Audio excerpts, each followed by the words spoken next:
Welcome. This sessions we're going to see the Kabir Ki Sakhiyan, the couplets of Kabirs. The couplet is often used simple everyday imagery to convey the deep philosophical truth about life, religion, and human behaviors. So let's learn some of the stanzas. Jadina pucho sadhu ki puch lijiye jnaan, mool karo tarwar ka pada rahan to jnaan. Don't ask saints, sadhu, saints, jadis. Don't ask about the caste in the saints. Ask for his knowledge, gyan. Bargain, mol karo, bargain for the sword, tarwar. Let the scabbard. Scabbard is the cover of the sword, leather sheet. Remains. Myan, scabbard. So the Kabir advised that when meeting the peoples, one should not concern with their social status like a caste, but rather with the wisdoms and knowledge they possess. He used a powerful comparisons when buying a sword. One should focus on the quality of the blade itself, not the ornament cover its holdings. So this doge emphasizes the true values lies in the person's inner qualities and wisdoms, not in their external identity or social background or status. So come to the second stanzas. Avat gari yek hai, ultat hui nek. Kahi kabir nahi ultiye, wahi yek hi yek. Yakars tari kars. Yakars come as a one. Yakars come as a one. But on replying, ultat, it's become menace. Anek. Kabir says, if you do not reply, do not reply to the curse, it will be in a one. Yeki yek. So the Kabir says the destructive nature of the anger and the retaliations. When someone hurls an insult or a curse, it is a single negative act. However, if you respond with another insult, the conflict escalates and the one insult multiplies into menace. So this doge teaches that by remaining silent and not reacting, the negative energy displayed and the initial insult does not grow into a full-blown arguments. This highlights the importance of self-control and peaceful contact. So come to the third stanza.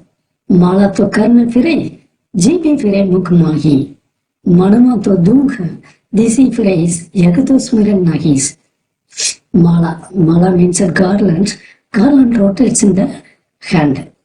Garlands, rosary rotates in the garlands. The tongue, GP, moves inside the mouth. Mukh mahi, move inside the mouth. But the mind, manava, mind, wander in the 10 directions. Tuvam dahis, disi. Tuvam disis, 10 directions. This is not a true remembrance. Smiran nahi, it's not a remembrance.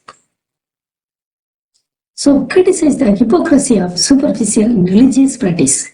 He observed that many people mechanically chant prayers with the rosary in the hand and the tongue moving in their mouth, but their mind is not focused on the God.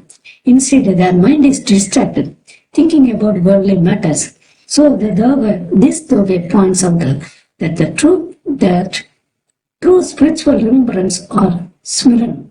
That means the smiran is not about outward rituals, but about the internal focus on the devotion of the mind. So come to that next stanzas. Kabir gasna nindi jo pavam tali huis. Udi pade jab anki mein khari duheni hui. Kabir says, don't look down, na nindi.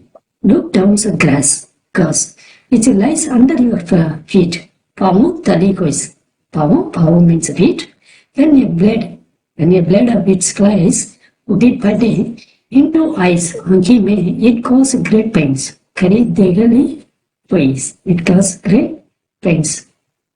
The grass leaf edges, blade of it flies udi pade into eyes. It causes great pains. So you don't.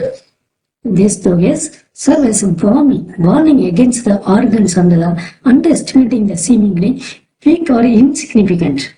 The poet is advised not to trample upon the dismiss some things as lowly as a blade of grasses. Even these small humbling things, when it's get into the eyes, can cause the immense irritations and the pains. The moral is to respect everyone and everything, no matter how small or insignificant they may seem. Because even the weakest can cause you trouble when the time is right. So come to the last stanza. जग में बैरी कोई नहीं जो मन शीतल होइस या आपा को डरिए दे दया करे सब कोइस.